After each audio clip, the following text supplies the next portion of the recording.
Bismillahirrahmanirrahim.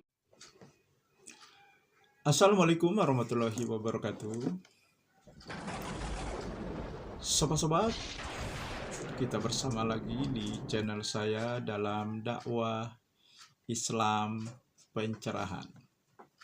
Sobat-sobat, baik yang pro maupun yang kontra,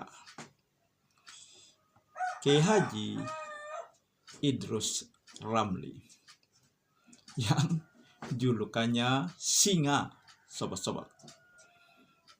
Ya, tentu saja sobat-sobat ya semuanya sudah mengenal siapakah Kiai Haji Idrus Ramli ini. Beliau salah satu tokoh dari Aswaja yang demikian getol, ya, selalu menjelek-jelekan Wahabi, mendiskreditkan Wahabi, ya, demikian bencinya dia dengan Wahabi. Dengan kata lain, dia membenci gerakan dakwah kembali kepada Al-Quran dan Sunnah Nabi, sobat-sobat. Padahal kita juga tahu, sobat-sobat, dalam perdebatannya dengan Ustadz Piranda dan Ustadz Zainal Abidin, beliau mengakui bahwa tahlilan itu bid'ah mungkarot, ya, bid'ah makruhah.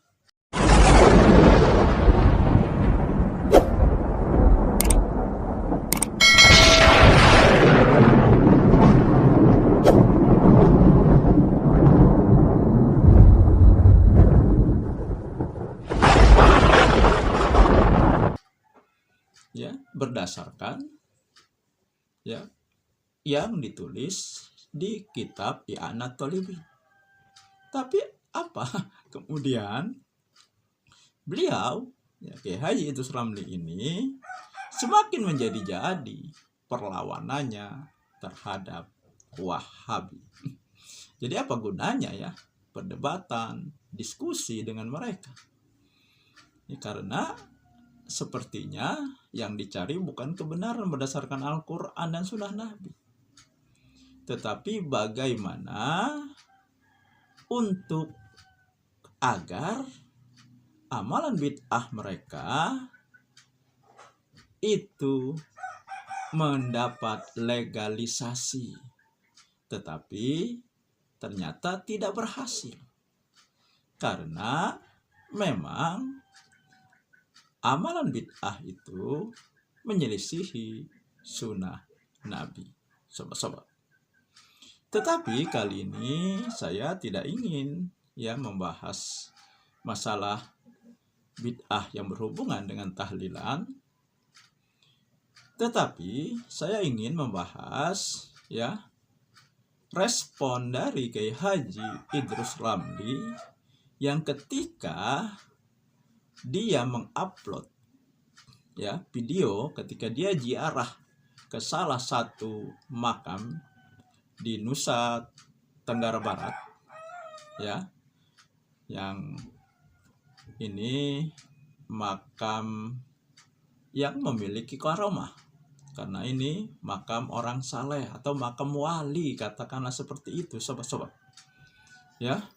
Dan wali ini katanya, sobat-sobat, ketika terjadi kebakaran di Mekah, ya, beliau ini memadamkan kebakaran tersebut dengan air yang berasal dari Nusa Tenggara Barat itu, dari Bima, sobat-sobat. Ini karomah ya wali tersebut yang bernama Syekh Nurul Mubin, ya, Sayyidina Nurul Mubin kalau tidak salah namanya, ya. Nah, coba kita dengar dulu ya bagaimana penyampaian Kiai Haji Idrus Ramli mengenai wali ini yang pernah katanya memadamkan kebakaran di Mekah dengan air yang berasal dari Nusa Tenggara Barat. Saya ada safari dakwah ke Pulau Bima di Nusa Tenggara Barat. Kebetulan saya ziarah ke makam Syekh Nurul Mubin. Syekh Nurul Mubin, seorang dai yang penyebar Islam di Bima, kira-kira 4 atau 500 tahun yang lalu. Sekarang anak cucunya sudah generasi ke-9. Lalu saya buat video pada waktu itu. Ini videonya. Warahmatullahi wabarakatuh. Kita ini di makam keramat Syekh Nurul Mubin, seorang ulama dan terkenal sebagai waliullah yang punya karomah. Beliau diperkirakan hidup 200 tahun yang lalu. Sekarang anak cucunya sudah generasi ke-9. Beliau ini punya karomah yang diriwayatkan secara turun-temurun dari generasi yang lalu sampai sekarang. Katanya dulu pernah terjadi kebakaran di Mekah. Lalu beliau dari sini ambil air dari laut, disiram-siramkan, terbakar. Dapat beberapa tahun ada seorang syekh dari Mekah datang ke sini. Katanya kebakaran dan beliau yang memadamkan pakai air itu. Ini karomah beliau. Mudah-mudahan kita semuanya dapat barokah beliau, Syekh Nurul Mubin. Setelah video ini disebarkan di Instagram, Salafi berkomentar. Ada 2 komentar dari mereka. Pertama, mereka menganggap karomah Syekh Nurul Mubin itu tidak masuk akal dan tidak benar. Nah, ini komentar pertama. Dan ini adalah berarti orang Salafi Wahabi ini tidak belajar agama dari dasar. Karena dalam ajaran agama yang sangat mendasar, umat Islam ini beriman, percaya kepada karomah para wali. Wahabi mengingkari. Karenanya ini yang akan kita tanggapi. Pertama, karomah para wali dan pengingkaran Salafi Wahabi.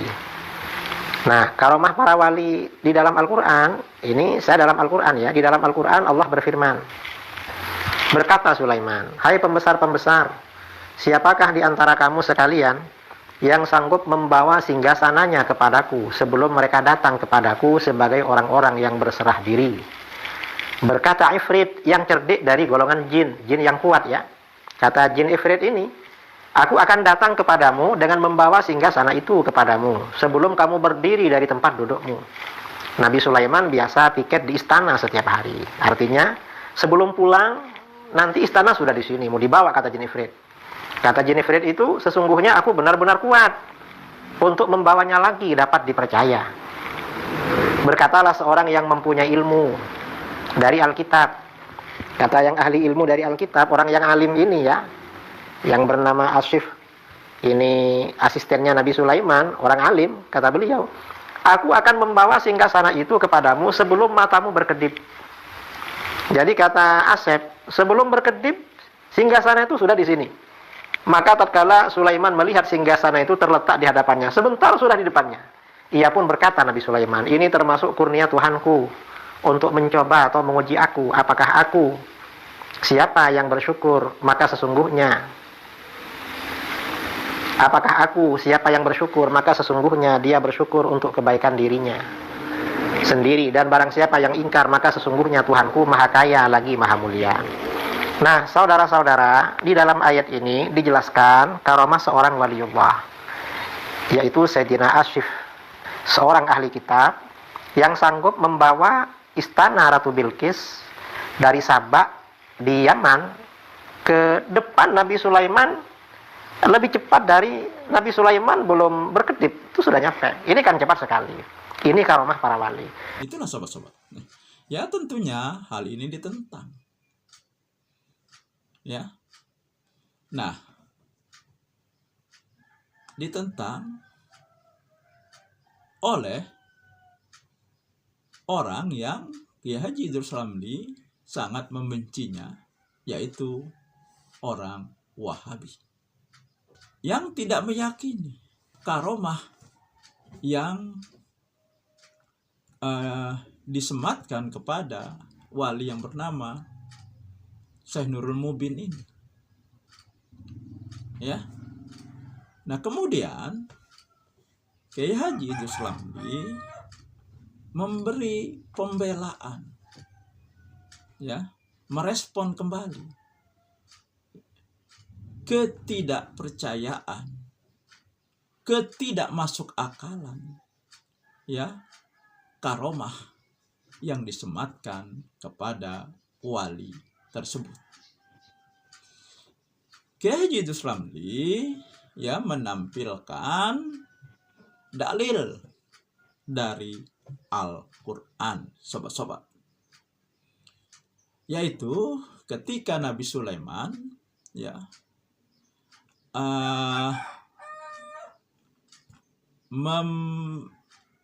bertanya, ya, siapa yang bisa mendatangkan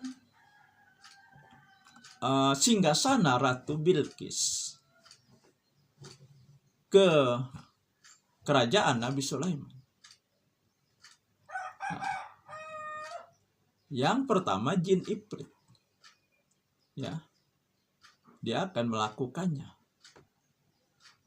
Nah,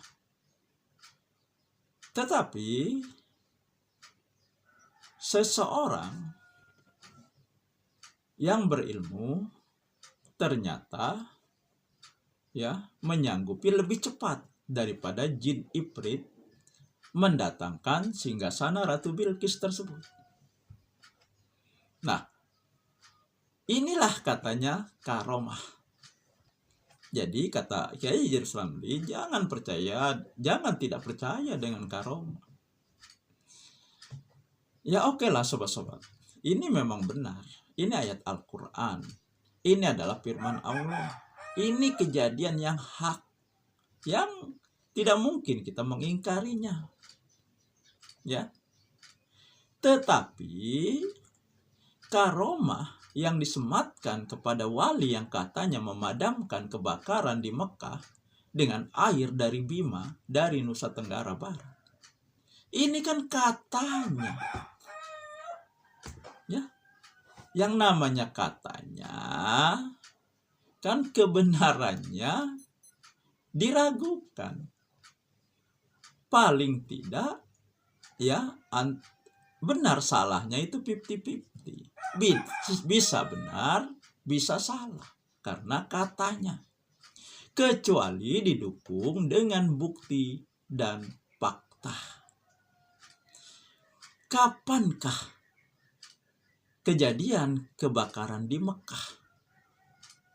Tahun berapa? Ya. Kemudian, adakah faktanya atau bukti tertulis? Ini pernah terjadi. Seorang wali yang berasal dari Bima, Nusa Tenggara Barat, memadamkan kebakaran di Mekah. Kalau memang kebakaran itu pernah ada di Mekah dan dipadamkan oleh wali ini. Nah, jadi, ya, tidak bisa, ya, yang dongeng, ya, ini kan saya katakan saja dongeng karena katanya itu kan dongeng, ya, disamakan dengan dalil Al-Quran. Karena dalil Al-Quran ini memang dari Allah pasti benar. Tetapi yang katanya ini kan belum tentu. Ya. Nah, kecuali dibuktikan dengan data dan fakta. Ya. Ya, kembali pertanyaannya. Kapankah kebakaran di Mekah itu terjadi kemudian dipadamkan oleh wali tersebut dengan air dari Bima? Ya. Sobat-sobat, setelah Kiai Haji Idrus Ramli memberi pembelaan terhadap karomah, ya, wali tersebut, yang bernama Syekh Nurul Mubin, Kiai Idrus Ramli juga ya memberi pembelaan ya tawasul dan tabaruk kepada kuburan. Ya, tawasul ini memang ada yang dibolehkan, yaitu kepada orang yang masih hidup atau kepada amal kebaikan kita sendiri. Tetapi tidak tawasul kepada kuburan, kepada orang yang sudah mati. Nah, tetapi Kiai Haji Idrus Ramli membantah ya, dan kembali memberikan dalil bahwa tawasul dan tabaruk itu ada dalilnya di Al-Quran.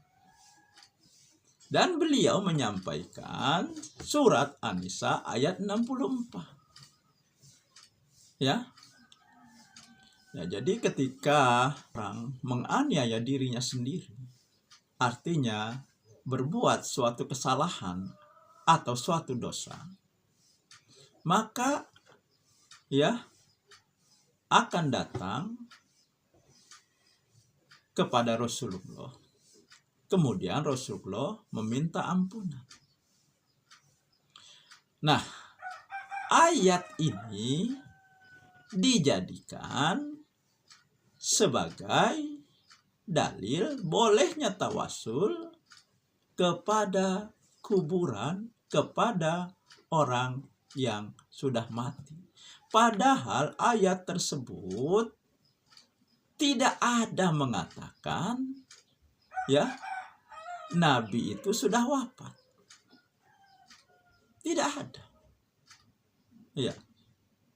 Karena kita tahu mana mungkin kalau orang yang sudah wafat bisa memberikan ampunan kepada yang hidup. Ya. Ini kan namanya cocok logi. Ya, ngepas-ngepasi. Ya. Nah, malah Kiai Idrus Ramli mengatakan, ya, kalau Nabi masih hidup, kita datang kepada Nabi. Tetapi ketika Nabi sudah meninggal, kita mendatangi kuburannya dan berdoa di samping kuburannya. Ini kan ngepas-ngepasi dengan tawasul yang tawasul kepada kuburan, kepada orang yang salah yang sudah mati, yang mereka yakini, mereka amalkan. Dan tidak cukup sampai di situ. Kiai Haji Idrus Ramli juga ya mengambil dalil dari salah satu kitab. Ya. Nah, dalam kitab tersebut ya ditulis bahwa tawasul dan tabaruk kepada kuburan itu sudah dilakukan oleh ulama salaf. Menurut buku tersebut, para ulama salaf mendatangi makam Tolha bin Ubaidillah, berdoa di sana, dan mereka tahu doanya dikabulkan. Pertanyaannya, dari mana mereka tahu doanya dikabulkan? Ya. Nah, sobat-sobat, kalau memang ya mereka meyakini tawasul kepada kuburan itu sudah dilakukan oleh ulama salaf.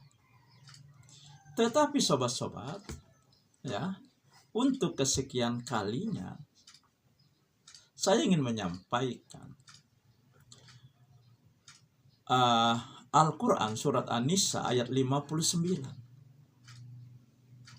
yang intinya di surat tersebut jika kita berbeda pendapat tentang sesuatu, kembalikan kepada Al-Quran dan Sunnah Nabi. Kembalikan kepada Allah dan Rasulnya. Nah, ini kan terjadi perbedaan pendapat antara Aswaja dengan orang-orang yang disebut sebagai Wahabi di masalah ini. Ya, tawasul, tabaruk kepada kuburan, kepada orang yang sudah mati. Aswaja meyakini ini boleh, ada contohnya dari ulama salaf. Sementara Wahabi mengingkari. Nah, jadi kalau kita terjadi perbedaan pendapat tentang sesuatu, Allah akan menegaskan, kembalikan kepada Allah dan Rasulnya. Nah sekarang, apakah ada sahabat ketika melakukan, menjalimi diri sendiri, atau berbuat dosa, atau punya masalah, mereka mendatangi kuburan Nabi dan berdoa di sana?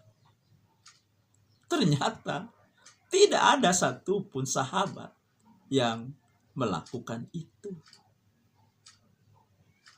Nah, jadi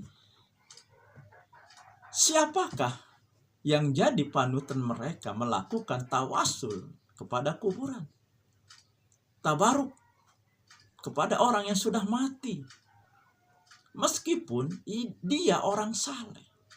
Sahabat saja tidak mendatangi kuburan Nabi.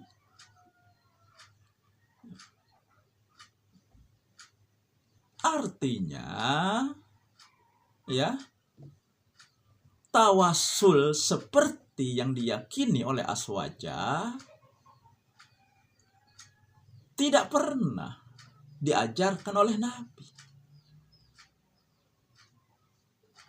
Kalau pernah, pasti ada sahabat yang melakukan. Tetapi kan ternyata tidak ada. Nah, jadi sobat-sobat, siapakah yang benar-benar memahami Al-Quran dan Sunnah Nabi dalam hal ini? Karena Kiai Haji Idrus Ramli kan mengatakan, Wahabi ini kan cuma ngomongnya saja kembali kepada Al-Quran dan Sunnah Nabi, tetapi tidak paham. Nah, dengan fakta ini, apakah siapakah yang lebih memahami Al-Quran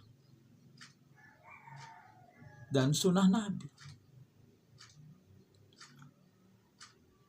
Nah, jadi sobat-sobat, kesimpulannya, dalil yang disampaikan oleh Kiai Haji Idrus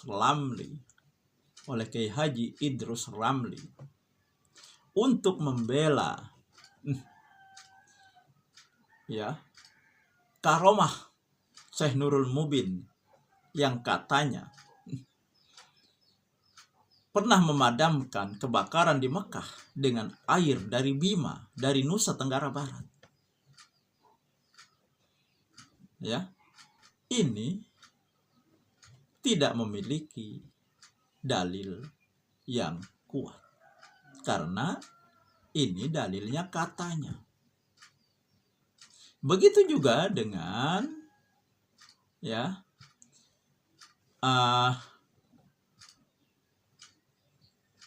yang berhubungan dengan Tolha bin Ubaidillah. Itu berdasarkan cerita. Dan tidak bisa yang katanya dan cerita disamakan dengan firman Allah.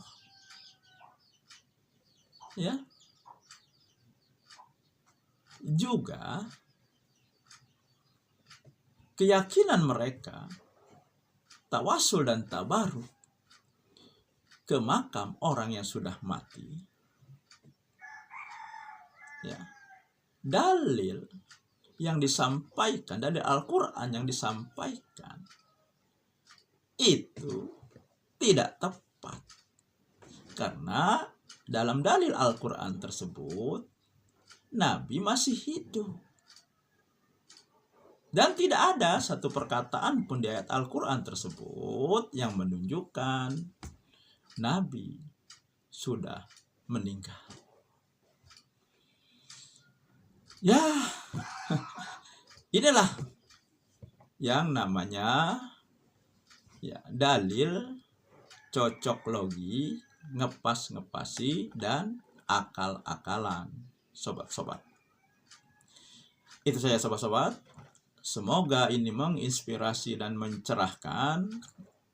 Nasrum minallahi wa fathun qarib. Wassalamualaikum warahmatullahi wabarakatuh.